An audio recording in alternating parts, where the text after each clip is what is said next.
नमस्कार प्रेक्षक, C news Pune वृत्तदर्शनमध्ये आपलं स्वागत. महाराष्ट्रामध्ये पाऊस अतिशय चांगल्या प्रमाणात झाला. सर्व धरणं जवळजवळ 90% अधिक भरलेली आहेत. पण त्यातल्या मगरी आता निवासी वस्तीमध्ये आल्या आहेत. खरंच आपण मगरींच्या वस्तीमध्ये राहायला गेलो का मगर आपल्यात आले, असा जर प्रश्न केला तर आपण मगरींच्या वस्तीमध्ये राहायला गेलो आणि म्हणून मगराचं दर्शन आपल्याला होतं. वरसगाव या धरणाच्या भिंतीवरती महाकाय मगरीचं झालेलं हे दर्शन.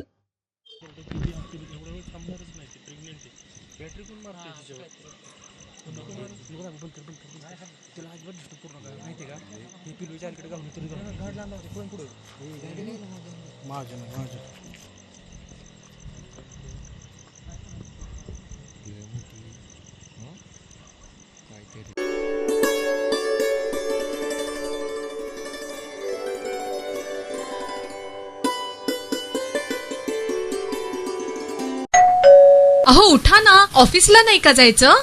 अगं मला आज फ्रेशच वाटत नाही, काही करायची इच्छाच नाही. अहो मग तुम्ही आजपासूनच न्यू युनायटेड फार्मसीचे गुड मॉर्निंग चूर्ण घेणं सुरू करा. अपचन, मलावरोध, बद्धकोष्ठ, आम्लपित्त आणि पोटाच्या तक्रारींवर खात्रीशीर आयुर्वेदिक उपाय. गुड मॉर्निंग चूर्ण. 35 वर्षांपासून सगळ्यांच्या पसंतीचे गुड मॉर्निंग चूर्ण औषधांच्या प्रत्येक दुकानात मिळते.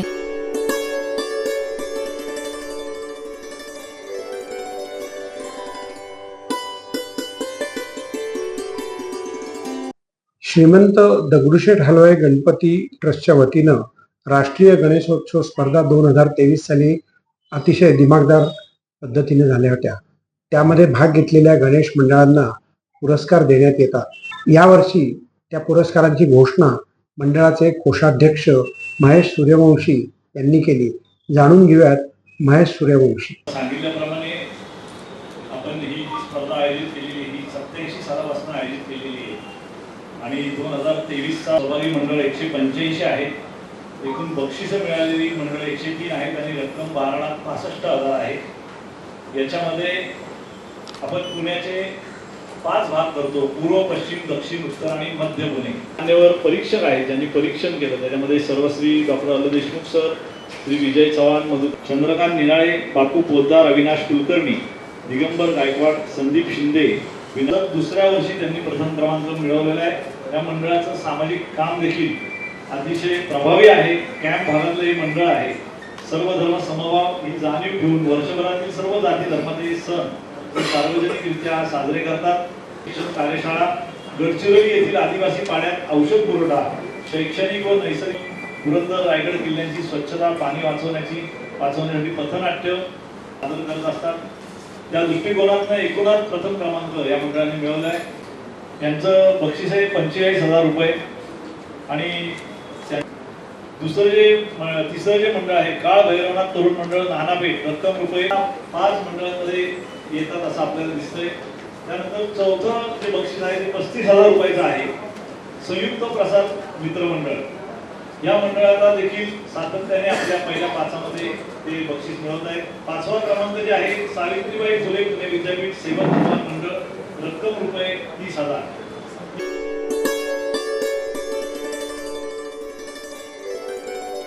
सामाजिक कार्यकर्ते दादा गायकवाड यांनी ससूनमधील एक केस नुकतीच आपल्या निदर्शनास आणली. बेवारस रुग्णांना डॉक्टर रिक्षामध्ये बसवून झाडाखाली वगैरे सोडून देतात. आपण त्याची चित्रफित पाहिलीच होती. त्या बाबतीमध्ये ससूनचे डीन आणि तेथील अधीक्षक यांना जबाबदार धरून त्यांच्यावर कारवाई झाली पाहिजे. असे किमान 80 रुग्ण गेल्या काही दिवसांमध्ये ससूनमधनं गायब झाल्याचं आरोप त्यांनी केला आहे. जाणून घेऊयात दादा गायकवाड. उपोषण सुरू आणि काय थोडक्यात सांगा. उपोषण सुरू असताना त्यांचे काही अधिकारी आले होते. त्या अधिकाऱ्यांनी आम्हाला एक पत्र दिले. पत्र मुळात आम्हाला ज्या आमच्या मागण्या आहेत त्यातलं एकही मागणी या पत्रामध्ये पूर्ण झालेली नाही. अशा प्रकारे आमच्या मागण्या हे आहेत की आदिकुमारला सस्पेंड केलेलंच आहे, परंतु तात्पुरत्या स्वरूपातच सस्पेंड केलेलं आहे. याच्यामध्ये ससूनचे जे अधीक्षक आहे यल्लप्पा जाधव, चौकशी समितीचे 12%, अधीक्षक एकनाथ पवार, त्याचबरोबर अनेक इतर जे काही अधिकारी आहेत त्यांना यामध्ये सहआरोपी करण्यात यावं आणि त्यांच्यावर सदोष मनुष्यवध, अपहरणाचा गुन्हा, सरकारी पदाचा गैरवापर केल्याप्रकरणी आणि तसेच खुनाचा प्रयत्न यासारखे गंभीर कलम त्यांच्यावर लावण्यात यावे अशी आमची मागणी आहे. सस्पेंड केलं ते सस्पेंड केलं ते तात्पुरते केलं. आमची मागणी अशी आहे की अधिक कुमार याला तात्पुरतं सस्पेंड न करता त्याची सनद जी आहे ती डॉक्टरची जी सनद ही रद्द करण्यात येईल त्याची आणि त्याच्या सहकार्याची, आणि संबंधित विभाग प्रमुख जो आहे त्या वॉर्डाचा त्याच्यावरती कारवाई करण्यात यावी, आरोग्यावरती कारवाई करण्यात यावी. पुन्हा अधीक्षक यल्लप्पा जाधव जे आहेत त्यांच्यावरती कारवाई करण्यात यावी. यल्लप्पा जे डीन साहेब जे आहेत एकनाथ पवार साहेब यांच्यावरती कारवाई करणं, त्यांच्यावरती गुन्हे दाखल करावेत. महाराष्ट्र शासनानं ते गुन्हे अपहरणाचा गुन्हा दाखल करावा, त्यांच्यावरती खुनाचा प्रयत्न केला म्हणून गुन्हा दाखल करावा, आपल्या पदाचा आणि अधिकाराचा वापर केला म्हणून गुन्हा दाखल करावा आणि मनुष्यवधाचा गुन्हा दाखल करावा म्हणून आम्ही या जागेवरती मरणोत्तर उपोषण केलेलं आहे. कारण का ज्या माझ्या पेशंटला मी दाखल करतो त्या पेशंटच्या त्यांनी निर्जनस्थळी फेकून देऊन अनेक खून केलेले आहेत.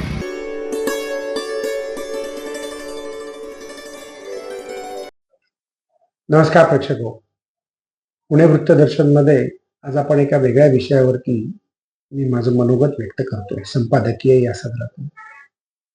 बिबट्याचं दर्शन आपल्याला आता वारंवार होतं. पावसाळा झाला की आपल्याला मगरींचं दर्शन होतं. वेगवेगळे प्राणी आपल्याला आता सृष्टीत ज्यांचं अस्तित्व आहे ते दिसतात. याला कारण नेमकं काय? तर वाढलेली लोकसंख्या, जमिनींचं झालेलं नागरीकरण आणि औद्योगिक वसाहतींमुळे वाढलेली त्या गावातली लोकसंख्या. हा प्रॉब्लेम पुणे, मुंबई अशा शहरांपुरता नाही तर लहान लहान तालुका प्लेसला, अगदी ग्रामपंचायतींमध्ये सुद्धा आपल्याला हा दिसून येतो.